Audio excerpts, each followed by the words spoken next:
అండి. Welcome to our channel చిన్నారి smiles blogs channel. ఎలా ఉన్నారు అందరూ బాగున్నారా? మళ్ళీ నా రొటీన్ అయితే స్టార్ట్ చేశాను అనమాట.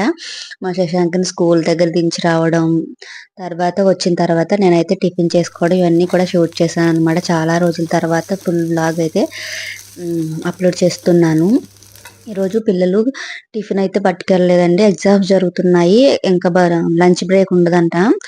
అందుకని చెప్పేసి టిఫిన్ పట్టుకెళ్ళలేదు. ఈ రోజైతే నేను ఇంటికి వచ్చిన తర్వాత సేమియా ఉప్మా చేసుకుని తినేసాను. ఇంకా పచ్చిరొయ్యలు పులావ్ అయితే చేస్తున్నానండి. చాలా బాగుంటుంది. నేను చెప్పినట్టుగా చెయ్యండి. ఈ రోజు మీకు చూపిస్తాను ఈ రెసిపీ నేను ఎలా చేస్తాను ఏంటన్నది. పచ్చిరొయ్యలను అయితే శుభ్రంగా నేను క్లీన్ చేసాను. నరాలు ఉంటాయి చూసారా, లోపల తీస్తారు, బ్లాక్ గా ఉంటుంది. ఆ నరాలు తీసేసాను చక్కగా. దీంట్లో పసుపు, ఉప్పు, కారం, అల్లం వెల్లుల్లి పేస్ట్, ధనియాల పొడి, జీలకర్ర పొడి, అలాగే గరం మసాలా ఇవన్నీ వేసేసుకొని బాగా మిక్స్ చేసేసుకోవాలండి. ఇలా అన్ని పట్టించేసి ముందుగా పెట్టుకోవడం వల్ల ఉప్పు, కారాలు, అలాగే మసాలాలన్నీ కూడా ఈ పచ్చిరొయ్యలకు పట్టి ఈ పులావ్లో తిన్నప్పుడు మనకి పచ్చి పచ్చిగా అనిపించకుండా టేస్టీగా అనిపిస్తుంది అన్నమాట. ఉప్పు కారాలన్నీ కూడా నోటికి తగులుతూ టేస్టీగా ఉంటుంది. ఒక ఉల్లిపాయ కట్ చేసుకుని ఆయిల్లో ఫ్రై చేస్తూ ఉన్నాను అనమాట. ఈ ఉల్లిపాయలు కొంచెం గోల్డెన్ బ్రౌన్ కలర్ వచ్చేంత వరకు ఫ్రై చేసుకుని తర్వాత ఈ పచ్చిరొయ్యలు కూడా వేసేసుకోవాలి. ఈ పచ్చిరొయ్యలని అన్ని మిక్స్ చేసేసాం కాబట్టి ఇంకేమీ వేయనవసరం లేదండి. వీలైతే కొంచెం కొత్తిమీర, పుదీనా లేదా కరివేపాకు కూడా యాడ్ చేసుకోవచ్చు. నేనైతే ఇంకేమీ వేయలేదు. దీన్ని మూత పెట్టి సిమ్ లోనే ఈ వాటర్ రిలీజ్ అవుతుంది కదా పచ్చిరొయ్యలో నుంచి, ఆ వాటర్ ఎగిరిపోయేంత వరకు మనం దీన్ని కుక్ చేసుకుంటే సరిపోతుంది. ఇక మళ్ళీ వాటర్ అయితే యాడ్ చేయని అవసరం లేదు. యాజ్ ఇట్ ఈజ్గా మీరు ట్రై చేయండి, చాలా బాగుంటుంది. బట్ ఇది ఈ పులావు చిట్టి ముచ్చాల రైస్తో చేయండి, చాలా బాగుంటుంది. చిన్న చిన్న రైస్ ఉంటుంది కదా, బాస్మతి రైస్ స్మెల్ వస్తుంది, చాలా బాగుంటుంది. ఇప్పుడు పులావ్కి ఇలా స్టవ్ పై మూకుడు పెట్టుకొని ఇందులోనే సాజీరా, బిర్యానీ దినుసులు, ఉల్లిపాయలు ఇలా పెద్ద పెద్ద ముక్కల కింద కట్ చేసుకొని ఎండుమిరపకాయలు, పచ్చిమిరపకాయలు వేసుకున్నాం. మనం కారానికి తగ్గట్టు వేసుకోవచ్చు అండి. నేను ఒక 2 ఎండుమిరపకాయలు, ఒక 2 పచ్చిమిరపకాయలు అలా వేసాను. ఎక్కువ స్పైస్ వేస్తే పిల్లలు తినరు కదా అనేసి.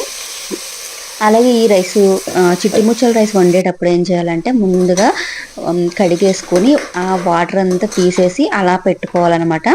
డైరెక్ట్ వాటర్లో నానబెట్టొద్దు. అలా పెట్టడం వల్ల ముద్ద అయిపోతుంది. కుక్కర్ పెడతాం కదా, అంత టేస్ట్ రాదు, పొడి పొడిలాడతా రాదనమాట. అందుకనే కడిగేసి నీరంతా సెపరేట్గా వడకట్టేసుకోండి. చిక్కంలా ఉంటుంది కదా, అలాంటి అట్లా పెట్టేసుకుంటే సరిపోతుంది. తర్వాత ఇవన్నీ ఫ్రై అయిన తర్వాత ఈ రైస్ వేసి, రైస్ కూడా బాగా ఫ్రై చేయాలండి. ఈ ఆయిల్లోనే ఫ్రై అయిన తర్వాత రైస్ ఇందులో కొంచెం నేను ఎవరెస్ట్ బిర్యానీ మసాలా, కొంచెం కొత్తిమీర, ఒకసారి కొంచెం ఉప్పు వేసేసాను. అలాగే మీరు ఇందులో పుదీనా కూడా యాడ్ చేసుకోవచ్చు అనమాట. నేనైతే కొత్తిమీర ఉంది, కొత్తిమీర యాడ్ చేసేసాను. ఇంకొకసారి మళ్ళీ ఫ్రై చేసేసుకున్నాను. ఈ ఫ్రై అయినప్పుడు చిట్పటం అనే సౌండ్ వస్తుందండి, అప్పుడు మనకి రైస్ ఫ్రై అయినట్టు అనమాట. ఇంకా ఈ రైస్ ఫ్రై అయిపోయిన తర్వాత మనం ముందుగా ఉడికించి పెట్టుకున్న ఈ పచ్చిరొయ్యలను అయితే దీనిపైన అయితే వేసేసుకుంటున్నాను. ఈ రైస్ పైన ఈ పచ్చిరొయ్యల కర్రీ అంతా కూడా యాడ్ చేసేసుకున్నాను. నేను ఆ వాటర్ వేయకుండానే ఆ వాటర్తోనే ఎగిరిపెట్టాను కదా కర్రీ. చాలా టేస్టీగా ఉంటుందండి ఈ పులావ్ అయితే కనుక. ఇంకా ఆల్మోస్ట్ రాజుగారి కోడి పులావ్ స్టైల్లో ఉంటుంది, చాలా టేస్టీగా ఉంటుంది. అలాగే నేను బిర్యానీ దినుసులు వేపించేటప్పుడు ఆయిల్ వేసాను కదా, ఆయిల్తో పాటు కొంచెం గీ కూడా వేసాను. లాస్ట్లో పైన కొంచెం నెయ్యి వేసేసుకొని కుక్కర్ పెట్టేసుకుంటే సరిపోతుంది. మళ్ళీ కొత్తిమీర యాడ్ చేసుకున్నాను. లాస్ట్లో సన్నగా కట్ చేసి పెట్టిన కొత్తిమీర, మళ్ళీ మీ దగ్గర పుదీనా ఉంటే పుదీనా యాడ్ చేసుకోవచ్చు. ఒకసారి ఉప్పు చూసుకొని కుక్కర్ మూత పెట్టేసుకోవడమే. నెయ్యి వేసుకోండి మళ్ళీ లాస్ట్లో.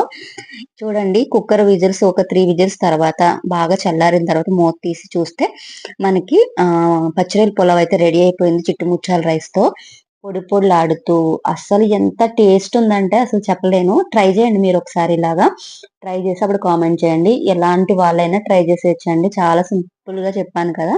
మీకు అర్థం అవ్వకపోతే ఒకసారి మళ్ళీ కామెంట్ చేయండి, నేను మళ్ళీ మీకు కామెంట్స్ లో రిప్లై ఇస్తాను మీకు ఏమైనా డౌట్స్ ఉంటే గనక. కానీ చాలా సింపుల్ గా చేసేయచ్చు, పెద్ద కష్టమేం కాదు. ఈ రోజు ఆఫ్టర్నూన్ అయితే నేను ఇలా పిల్లల కోసం కప్ కేక్ చేశానండి. నిజంగా ఫస్ట్ టైం చేశాను అనమాట కప్ కేక్. చాలా బాగా వచ్చినాయి. నా కుకింగ్ ఛానల్లోకి అయితే ఈ వీడియో అప్లోడ్ చేశాను. ఎవరైనా చూడాలంటే ఛానల్కి వెళ్ళి చూడండి, సౌజీ సాంద్ర రుచులు అని చెప్పేసి. చాలా ఈజీ అండి. మన దగ్గర ఓవెన్ లేకపోయినా ఇలాంటి గిన్నెలో ఉడికించేసుకోవచ్చు. ఈ వీడియో నచ్చితే లైక్ చేయండి, సబ్స్క్రైబ్ చేయండి.